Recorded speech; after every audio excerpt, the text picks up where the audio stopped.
My friend has invited us to watch the big game online. বাংলাদেশের খেলায় অনেক ভুল আছে, সেই ভুল নিয়ে কাজ করলে তাদের ফুটবল অনেক এগিয়ে যাবে। হামজা শামিদ সুম অসাধারণ ফুটবলার। বাংলাদেশের খেলা দেখে হঠাৎ লাইভে এসে যা বলল বিশ্বকাপজয়ী ফুটবলার লিওনেল মেসি।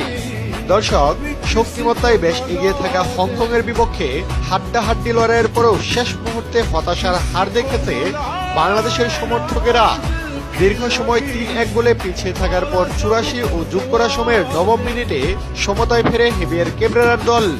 কিন্তু রেফারির শেষ বাঁশি বাজানোর আগ মুহূর্তে হামজা শামিদ মুরসালিনদের হতাশার সাগরে ডুবে হ্যাটট্রিক পূর্ণ করলেন হংকংয়ের রাফায়েল মার্কেস। ফলে বাংলাদেশ হেরে যায় ৪-৩ ব্যবধানে। ম্যাচের অন্তিম মুহূর্তে সব নাটকীয়তা, ইনজুরি সময়ে সামিদের গোলে বাংলাদেশ ৩-৩ সমতায় আনে। ১ পয়েন্ট নিশ্চিতের আনন্দে স্টেডিয়ামের পুরো গ্যালারি মেতে ওঠে। সেই আনন্দ অবশ্য ১ মিনিটের বেশি স্থায়ী হয়নি। হংকংয়ের রাফায়েল মার্কেসের গোলে স্তব্ধ হয়ে যায় জাতীয় স্টেডিয়ামের গ্যালারি। ৪-৩ গোলে হংকং এগিয়ে যাওয়ার পর মুহূর্তেই কুয়েতি রেফারি সৌদ আল সামহান ম্যাচ শেষের বাঁশি বাজান।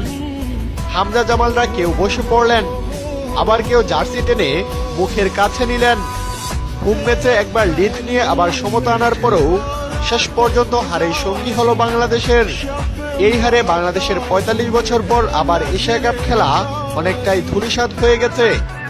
যাই হোক দর্শক, এদিকে বাংলাদেশের খেলা দেখে হঠাৎ লাইভে এসে বোম ফাটানো এক মন্তব্য করেছেন বিশ্বকাপ জয়ী ফুটবলার লিওনেল মেসি। তিনি বলেন, বাংলাদেশের খেলায় প্রচুর ভুল আছে, তাদের ফুটবলাররা ভুল পাস বেশি করে, তাদের কোচের উচিত এই ভুলগুলো নিয়ে কাজ করা। তবে হামজা চৌধুরী একজন অসাধারণ ফুটবলার।